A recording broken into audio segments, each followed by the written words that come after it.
আমার সীমা ছাড়িয়েছে, কারণ এই কৌশিক চট্টোপাধ্যায় এতদিন এলাকায় ছিল না, কিন্তু এখন আমি এলাকায়। ওর কোনো হিম্মত নেই যে আমার সঙ্গে টক্কর দেয়। তোরা থাক, আমি এখনই আসছি। বোন, তুই বাসা যা, আমি তো আসতেছি। ঠিক আছে ভাইয়া।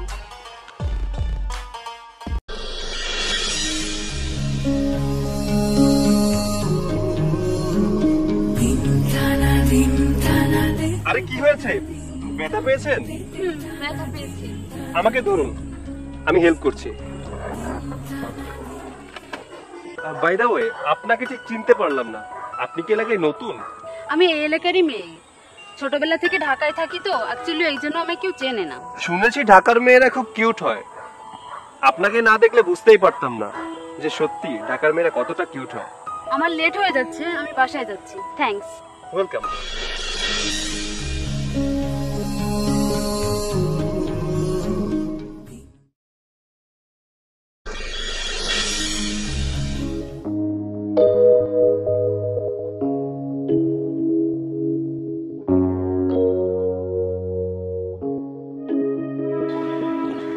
এই যে মিস্টার, দেখো না দেখার ভান করছেন যে? না, আসলে একটু বোঝার চেষ্টা করছিলাম মনটা কি শুধু আমার পড়ে নাকি অন্য কারো পড়ে। মানে? মানে মান কচু খাইলে পরে ডাল ধরবে। শুনেছি মেয়েদের বুক ফাটে, তবু মুখ ফোটে না। এখন তো দেখছি তার উল্টোটা, ভিতর ডিম একটা। কি বললেন? আমি ভিতর ডিম? আচ্ছা শুনেন তাহলে। আরে বাহ, একসাথেই ফোন আসছে। আসসালামু আলাইকুম ভাই। নমস্কার দাদা।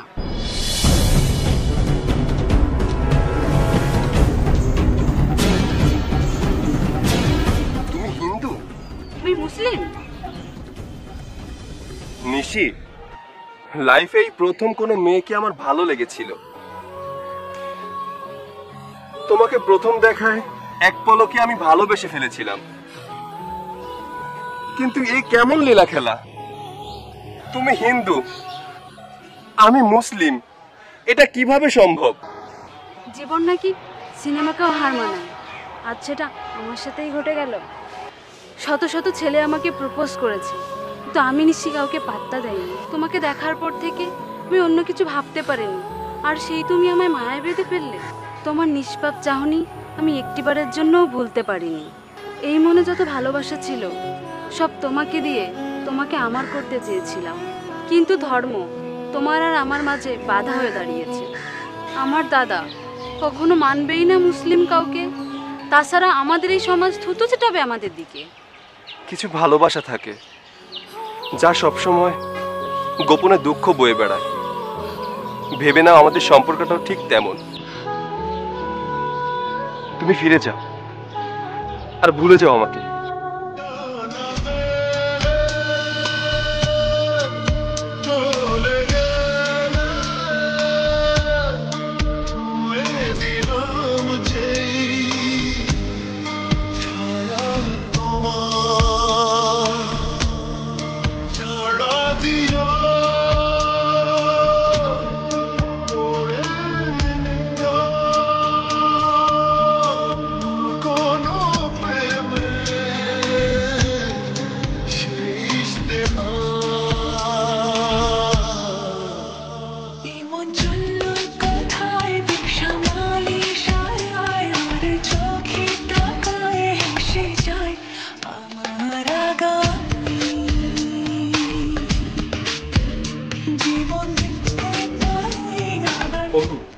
বাস্তবতা বোঝার চেষ্টা কর। তুই মুসলিম, নিশি হিন্দু, তাছাড়া ওর ভাইয়ের সাথে তোর ভাইয়ের দাগ মতো সম্পর্ক। যদি তোদের কথাটা জানতে পারে তোদের মেরেই ফেলবে। বন্ধু, আমি সবই জানি, কিন্তু আমি নিশিকে ভুলতে পারবো না, বলতে পারবো না।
কেমন আছো নিশি?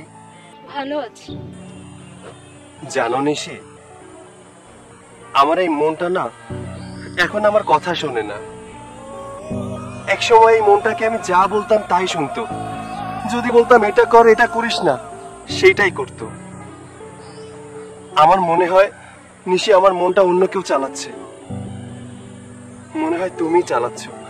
আমি তোমাকে অনেক ভোলার চেষ্টা করেছি নিশি, আমি তোমাকে ভুলতে পারিনি, আর হয়তো তোমাকে ভুলতেও পারবো না। নিশি, আমি তোমাকে খুব ভালোবেসে ফেলেছি। লাস্ট কয়েকদিন ধরে আমি খেতে পারছি না, ঘুমাইতে পারছি না, কিছু করতে ভালো লাগছে না। শুধু বারবার তোমার মুখটার কথা মনে পড়ছে। যে মুখটা আমি হাসিতে ভরিয়ে রাখবো ভেবেছিলাম, সেই আমার জন্য কি না তোমার এই অবস্থা। শুনেছি ভালোবাসার কাছে নাকি পৃথিবীর সবকিছু মূল্যহীন। সে কোনো জাত কুল মান কিছুই বোঝে না। তাহলে কি আমরা এক হতে পারি না? তাছাড়া পরে কি হবে সেটা আমরা কেন ভাবছি? দেখো, আমি মানছি ভবিষ্যৎ খুবই গুরুত্বপূর্ণ, কিন্তু ভবিষ্যৎ তো অনিশ্চিত। কিন্তু বর্তমান তো নিশ্চিত এবং সত্য। আমি তোমার সেই সত্যের পথে চলতে চাই। ধর্মের দোহাই দিয়ে আমি তোমাকে হারাতে চাই না।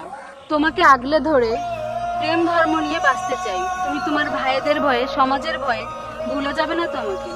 না নিশি, আমি তোমাকে কখনোই ভুলে যাব না। সেই প্রথম দেখায় তোমাকে আমি ভালোবেসে ফেলেছি। এই ভালোবাসাটা আমি মৃত্যুর আগ পর্যন্ত বাঁচিয়ে রাখতে চাই। Emon, I love you. I love you two.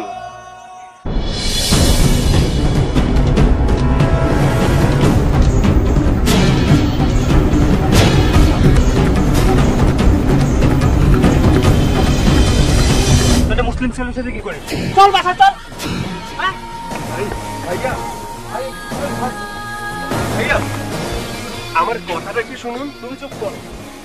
ঋষি, তোমার বোন একটা মুসলিম ছেলেকে ভালোবাসতি, তোমাদের রীতিনীতি সবকিছু ভুলে গেছিস। তোর এর জন্য শহর থেকে পড়াশোনা করাইছে, এইটা কি তার ফল? ভাইয়া, আমি ইমনকে ভালোবাসি, তাছাড়া আমি বাঁচতে পারবো না। ও কোন ধর্মের সেটা দেখার বিষয় আমার না। আমি জানি ও মানুষ, আর আমি মানুষ ইমনকেই ভালোবাসি। এর থেকে বড় পরিচয় আমার দরকার নেই। ছি ইমন, তোকে ভাই বলে পরিচয় দিতে আমার লজ্জাবোধ হচ্ছে। শেষ পর্যন্ত তুই একটা বেধর্মী মেয়ের সাথে প্রেম করলি। দেশে কি মেয়ের অভাব পড়ছে? তুই আমার এটা আরো আগে বলতি। একটা কুলে দিনমজুরি মেয়ে হলেও আমি এটা মেনে নিতাম। তুই এটা কি করলি? ভাইয়া, আমি যেটা করেছি জেনে বুঝেই করেছি। আর তাছাড়া নিশি আমাকে ভালোবাসে, আমিও নিশিকে ভালোবাসি। তাহলে সমস্যাটা কোথায়? ভাইয়া, আমাদের বিয়ে অন্য জায়গায় হয়ে গেলে হয়তো আমরা সুখী হতে পারবো না। তার থেকে ভালো নয় কি আমরা হিংসা বিদ্বেষ সবকিছু বলে একসাথে ভালোবাসার সংসার বাঁধি? আর দেশের আইনে তো বলাই আছে, ছেলে মেয়ে প্রাপ্তবয়স্ক হয়ে গেলে তারা বেধর্মী হলেও বিয়ে করে সংসার করতে পারবে। তোর দেশের আইন তোর কাছে রাখ, এটা আমার এলাকা, এখানে আমি যা বলবো তাই হবে। তুই মৃত্যুর জন্য প্রস্তুত হ। ভাইয়া, ইমনকে মারার আগে আমাকে মারতে হবে। আমি ইমনকে ছাড়া বাঁচতে পারবো না ভাইয়া। তুই ঠিক কথাই বলছিস। তুই মরলে সবকিছু ঠিক হয়ে যাবে। না ভাইয়া, না, আপনি ওকে মারতে পারেন না। মারতে হলে আমাকে মারুন, কারণ আমি নিশিকে কথা দিয়েছি আমি নিশিকে ছেড়ে কখনোই যাব না। আর যদি মারতেই হয় তাহলে আমাদের দুজনকে একসাথে মেরে ফেলুন। আপনার এই বন্দুকের গুলি আমাদের ভালোবাসাকে অমর করে রাখুক। বন্দুকের গুলি ধর্মের বাধা ভেঙে দিক। আমি আর নিতে পারছি না। প্লিজ আমাদের মেরে ফেলুন, চালান গুলি।